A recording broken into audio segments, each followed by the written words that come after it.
Hello everyone, welcome back to Deep Knowledge. In today's video, we'll learn Power BI from the very beginning. If you've never used Power BI before, don't worry. By the end of this tutorial, you'll know how to install Power BI, import data, clean and transform it, create your first interactive dashboard, and publish your report. So without wasting any time, let's get started.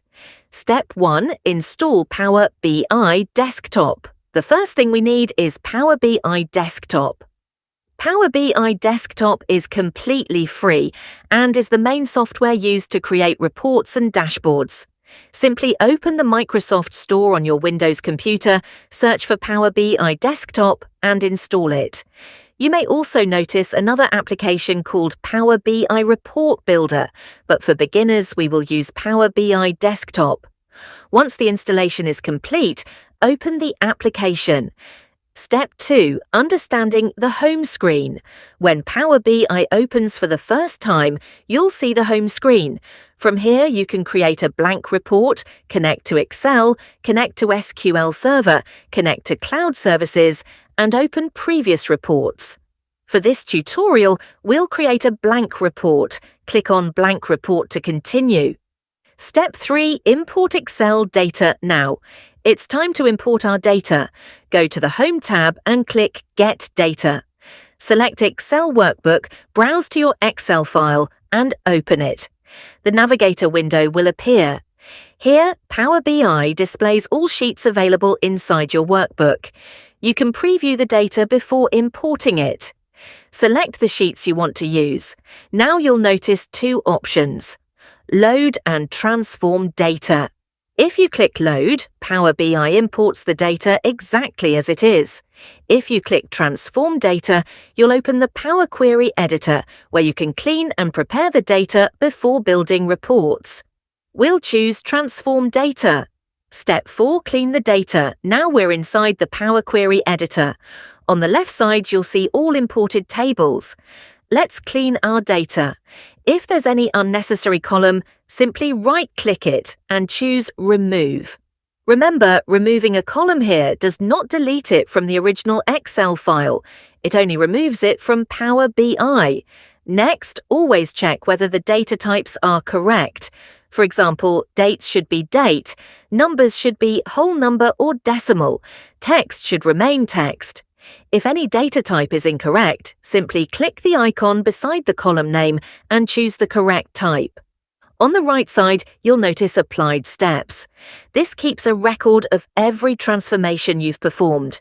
If needed, you can edit or remove any step later. After making the required changes, click Close and Apply. Step 5. Fix common data issues.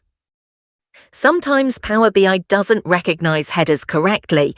If your first row contains column names instead of data, simply choose Use First Row as headers. Another common issue is inconsistent values. For example, one row may contain US, while another contains United States. Although both mean the same country, Power BI treats them differently.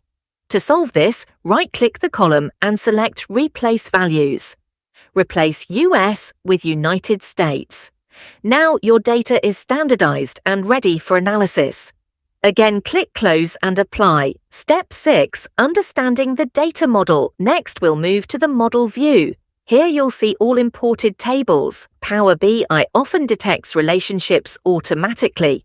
For example, if both tables contain a customer ID column, Power BI connects them. If it doesn't create the relationship automatically, you can simply drag one matching field onto the other and create it manually. Relationships are very important because they allow different tables to work together. Step 7. Create your first visual. Now let's return to the report view. This is where dashboards are created. On the right side, you'll find fields and visualizations. Let's create our first chart. Choose a line chart. Drag order date to the x-axis. Drag sales or revenue to the y-axis. Immediately, Power BI creates a line chart showing sales over time. You can resize the chart, move it anywhere, and even drill down from year to month or day. Step 8. Create a KPI card. Now let's create another visual. Click on an empty area. Select the Revenue field, Power B. I creates a chart automatically. Change it to a card visual. Now the total revenue is displayed as one large number. This is useful for showing important business metrics. Step 9. Add a table. Let's add one more visual. Click on the blank canvas. Select Customer Name. Power BI automatically creates a table. One of the best features of Power BI is interaction. If you click any customer, every other visual updates automatically to display information only for that customer. That's what makes dashboards powerful and interactive. Step 10. Publish the report. Now that your dashboard is complete, it's time to publish it. Click the Publish button from the top menu.